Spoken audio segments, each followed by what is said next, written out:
Okay, we're going to go ahead and get started. A couple of reminders real quick. You have a test on Friday. Okay, Unit 2 test tomorrow. We will spend reviewing for the test. Okay, today's our last lesson before the test, which is graphing system of linear inequalities, which someone asked me when they saw the notes, hadn't we already done this? Yes, pretty much, except for it was just a single inequality and not a system. So it's very similar to what we did, not yesterday, but the day before. I guess that was Monday. Very similar to what we did Monday, okay, just a little bit extra to it.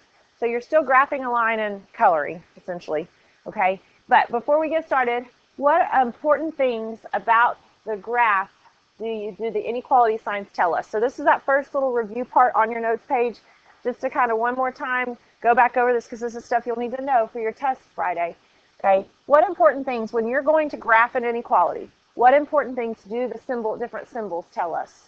So first we have the greater than or equals to symbol. What things do I need to know when I go to graph using this? What are some of the important pieces? Okay, yes, if we've got solid or dash. So with greater than equals to, remember we're going to have a solid line.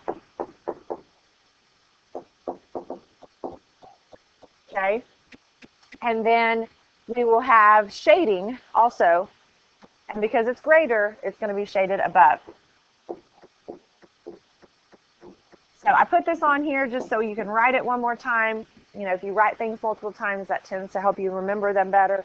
Okay, so I figured it wouldn't hurt us to kind of refresh this and write it again before we use it today. So less than equals to is the next symbol. Okay, because of the equal sign on there, again, we'll have a solid line.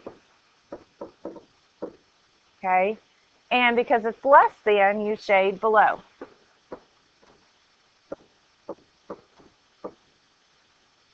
All right. And then the only difference when it's just greater is that what? What's going to happen there? It's not solid. It's a dashed line. Good. Okay, so we'd have dashed line. Okay, and then the shading still works the same. If it's greater, shade above.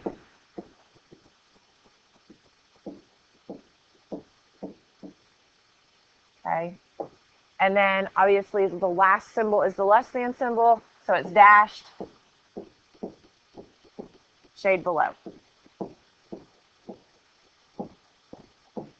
Now, as I looked over some of our worksheets from Monday, which I'll give those back tomorrow, one thing that I did see was some confusion on whether you're shading above or below. I still see some people doing that backwards.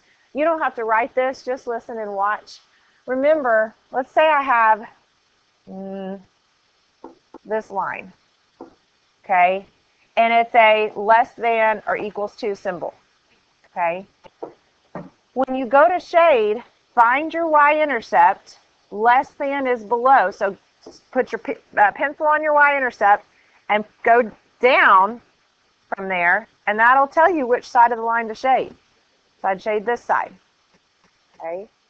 And then same thing if you have something like a greater than symbol. Say we have this line, and it's greater than.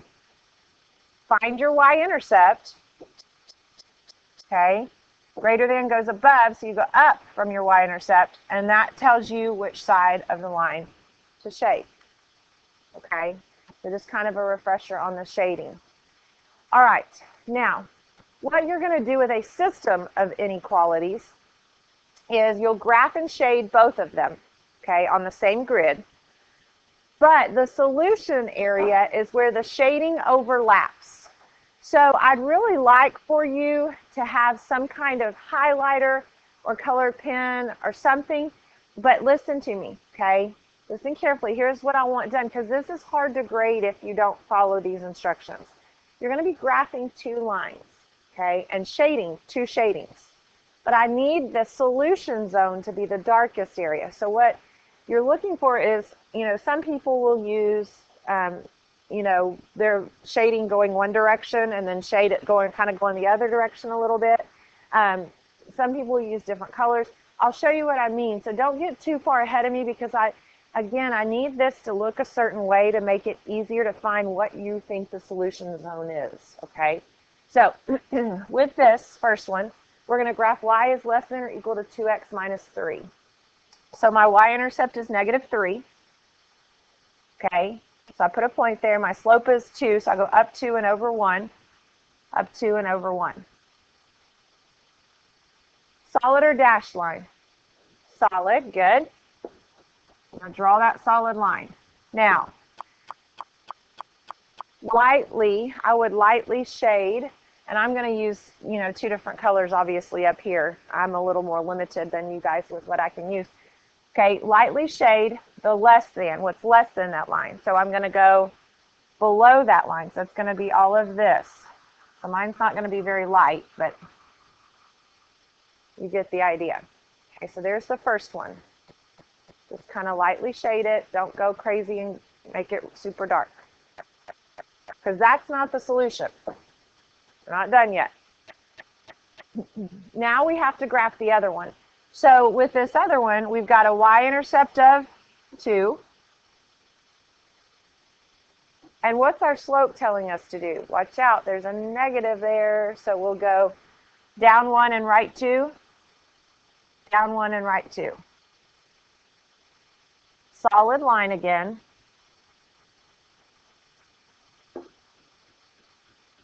And where would I shade on this one? Above. Yes, it's greater than, so I shade above. So again, lightly shade. Now, this is what I'm talking about. I do my shading the opposite direction.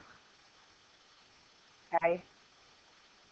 Now, you're not done yet. I need to know the solution area. I need to know that you know where the solution area is. And that's where the two shadings overlap. So on mine, you can see it's where there's purple and blue, right? On yours, it might be, like I said, if you do the lines, the shading part, different directions, it's where the two directions overlap. You can kind of see where that happens. And then what I want you to do is make that area darker so that it really stands out. That needs to be the darkest section that's shaded. That way I can see, okay, that's where they think the solution area is, because that's the answer. That dark area is the answer. Does that make sense? Okay. So that's the only difference today, is you're putting two on the same graph, you're looking for where they overlap, the shadings overlap, and you're darkening that area. All right, let's go ahead and just run through one more, just in case anybody had any, confusion on the first one. Okay, looking at this one, number 2, my first inequality, the y-intercept is -2. And my slope tells me to go up 1 and over 3. Or I could have gone down 1 and left 3. Because it's just greater than, we're going to have a dashed line.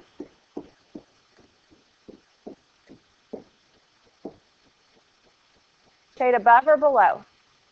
Above, good, because it's greater than. So above, you go from your y-intercept, go up. So that's going to be up here above this line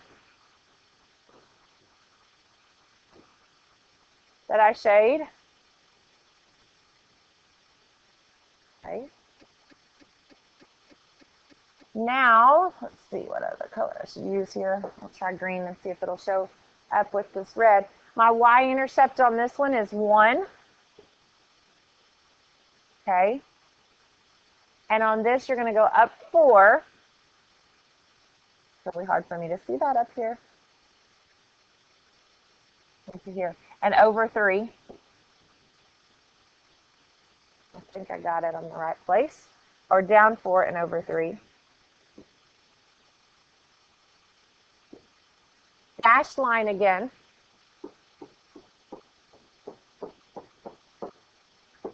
And I'd shade above, okay, because it's greater than, so up here. Okay. So you can see this can get a little bit messy, especially up here on this board. Okay, so it's kind of hard to see on mine. I didn't pick real good colors there, but hopefully you can see a little better on yours. The shaded, the overlapping area is basically this. Sorry, that's really hard to see. So you should kind of have this triangle piece shaded. Make sure though, do you see right down here in this area? Make sure it doesn't go below that red. Okay, the red line. It's really hard to see on mine. Hopefully it's easier to see on yours. So it would have stopped there. Okay, technically. That one's kind of tough. Some of my students in the past have liked to use like different colored pencils. I do have a bunch of colored pencils over here on the shelves. If you'd rather, pick 2 different colored pencils, because obviously this is hard up here to show, but it sometimes makes it easier to see where the 2 colors overlap. Or you can use a regular pencil and one other color, and then just darken the shade, the overlap area. You can use highlighters. You choose, but just make sure that double shaded area, the overlap shading area, is what really stands out for me. Okay. All right. So last question here, similar to the type you had on Monday there at the end. It says, given the graph below, determine which of the following ordered pairs are solutions to the system. Okay, so I've already graphed the system for you. All you have to decide is which of these points are in the solution area. Now, what you see on this graph, this red shaded area, is the overlap area. You don't see any of the other shading, okay?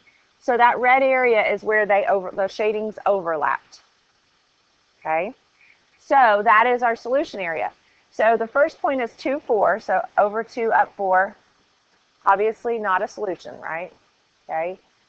-2, -1. Is that one a solution? No.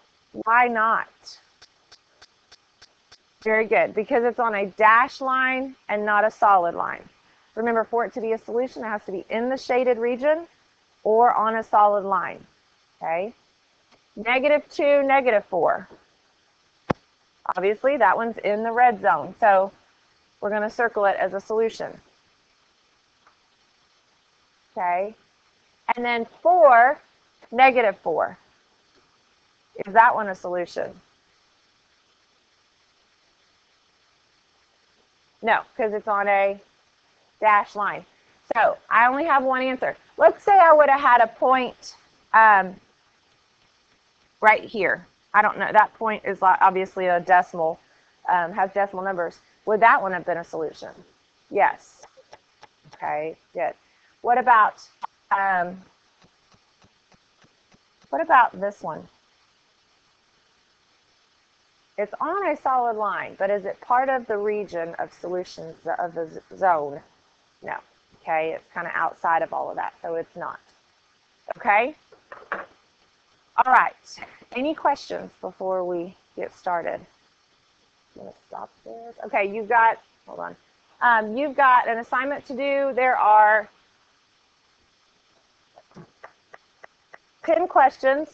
Okay, so when you're done watching this video, get the worksheet from the substitute, get it knocked out, and get it turned back into me today. We should have plenty of time to get it finished in class and turned in. Have a good day.